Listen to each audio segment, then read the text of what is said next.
Hey, it's your guy Tyrrell back with the interviews. In today's video, we're going to analyze the main tactical themes in Arsenal's 2-1 win against David Moyes' West Ham. So in today's video, first we're going to focus on Arsenal and West Ham's pressing, then we'll shift to Arsenal's attacking shape, and lastly we'll highlight the set-piece mismatches that Arsenal created at the far post. So when we break it all down and we do look at the board, we have Arsenal starting in a 4-3-3 and West Ham starting in a 4-2-3-1.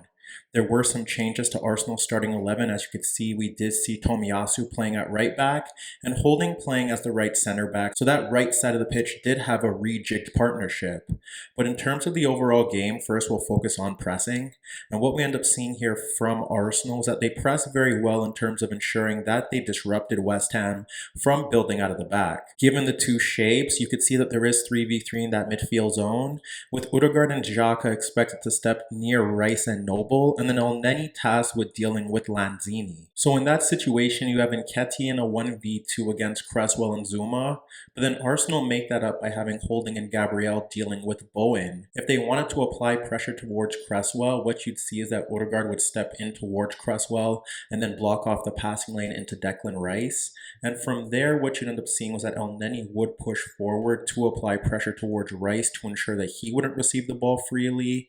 And then you could have one of the center backs stepping towards Lanzini while the other deals with Bowen. The only real worry for Arsenal in that setup was that Fornals did look to drift centrally into those pockets of space in that midfield zone. But in those situations, given the fact that Noble was dropping off into the half space to allow Sofal time to push forward beyond Martinelli, Xhaka could simply pick up that marker, and then Tavares would be free to deal with Sofal pushing forward, and Martinelli could tuck in to deal with Noble. And with Noble sticking in that inside right position, if it wasn't Fornals, if Bowen dropped off into that midfield zone, Xhaka could pick him up as the spare man. And to no surprise, in the build-up to the corner that resulted in Arsenal's opener, it was Xhaka who won the ball off Bowen in that midfield zone to ignite the counter. Because in West Ham's 4-2-3-1, what we ended up seeing was that Rice and Noble often do drop off into those half spaces to allow the fullbacks forward, while Benrahma and Fornals drift into central areas. This is not to say that there weren't times where Benrahma or Fornals did shift out to the wider areas to run at Tomiyasu and Tavares, and that's where you would see Bowen dropping off deeper to serve as an outlet if Lanzini wasn't shifting over to serve as a combination outlet for Fornals. Whereas when Benrahma shifted out towards the touchline, that also gave more license for Rice to push forward into advanced positions. Whereas on the other hand, West Ham's pressing was lackluster, and it enabled Arsenal to gain control of the game and get themselves into West Ham's third with relative ease. What you ended up seeing was that they had Benrahma and Fornals pushing out towards Tomiyasu and Tavares, but there was no real significant pressure on Holding and Gabriel, as Lanzini was dealing with Elneny, and in the early stages, what you ended up seeing was that Xhaka was dropping to the outside of Lanzini, and that created a 2v1. We didn't see Noble pushing out into that zone, and it was often Fornals who had to shift laterally to help West Ham make up the numbers in that midfield zone. It was rare that you saw Noble stepping forward to apply pressure to Xhaka, and that was largely down to the fact that Martinelli was shifting laterally into those narrow inside pockets of space, and that's where you often saw Noble shifting over to close him down, while Tavares did push forward to provide width down that left-hand side. There was also the occasions where Zuma would be forced to push out to deal with Martinelli, and perhaps that's what Arteta did prefer, as it now left Nketiah 1v1 with Cresswell. As in the early stages, what you often saw was that the center backs were looking to play long balls over the top, for Saka and Tavares looking to push forward beyond the West Ham fullbacks. West Ham dealt with that threat very well. So in terms of Arsenal's attacking shape, they didn't really cause many issues out in those wider areas when they shifted into that 3-2-5 due to the fact there wasn't enough support for Martinelli or Saka. Saka was often hugging the touchline, and Tomiyasu wasn't making enough underlapping or overlapping runs.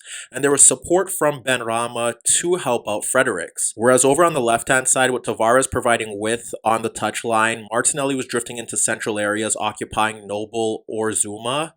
And when Martinelli rarely shifted out towards the touchline, that's where you ended up seeing Fornals dropping deeper to provide cover for Sofal.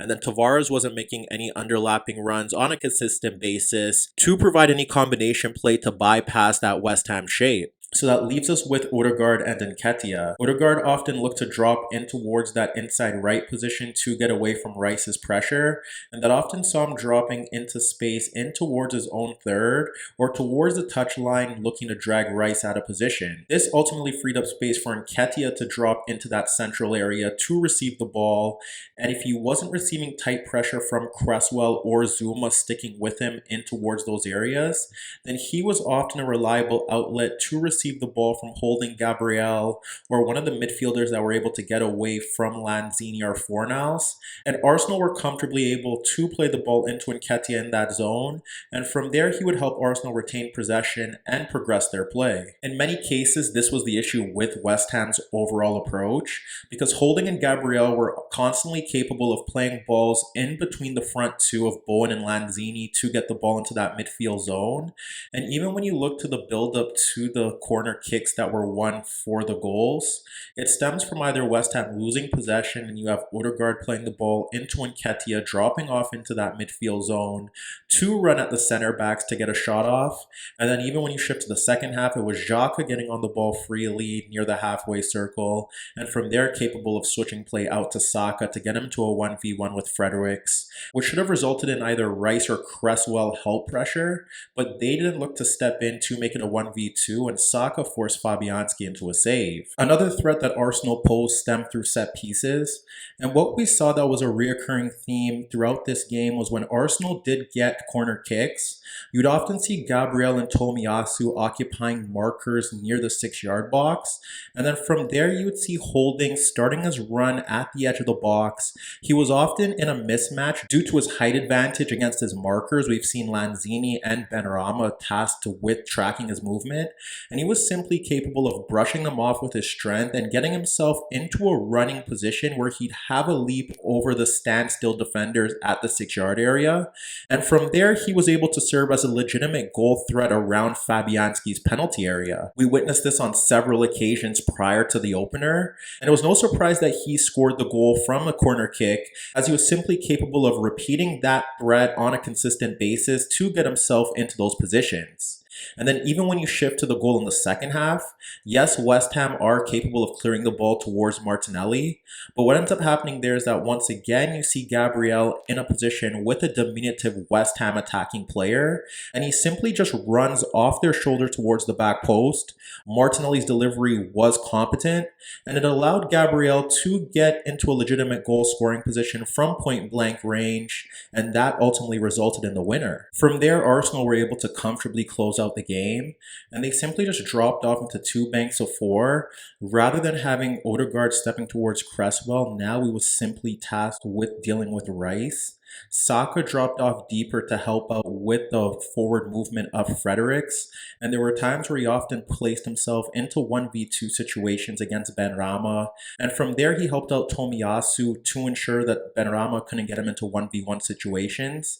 But even without Saka's protection, Tomiyasu did a very decent job of negating Benrahma's threat. So from there, what you end up seeing now is that they're in 2 banks of 4. You have Nketiah, who could stick to Noble, but Xhaka was simply dropped off, and what ended up happening here was that Elneny and Xhaka were now tasked with any movement in towards those central areas if Holding and Gabriel weren't stepping with their marker.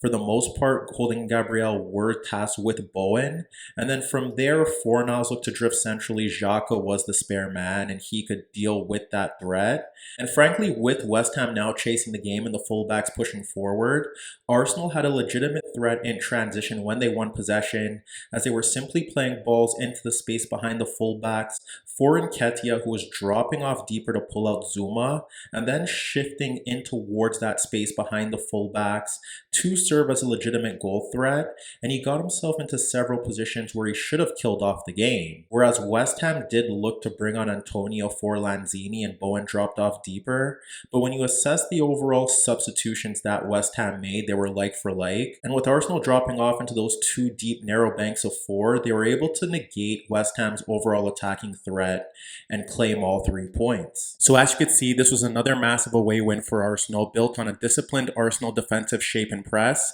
combined with set-piece execution hinged on exploiting mismatches at the far post.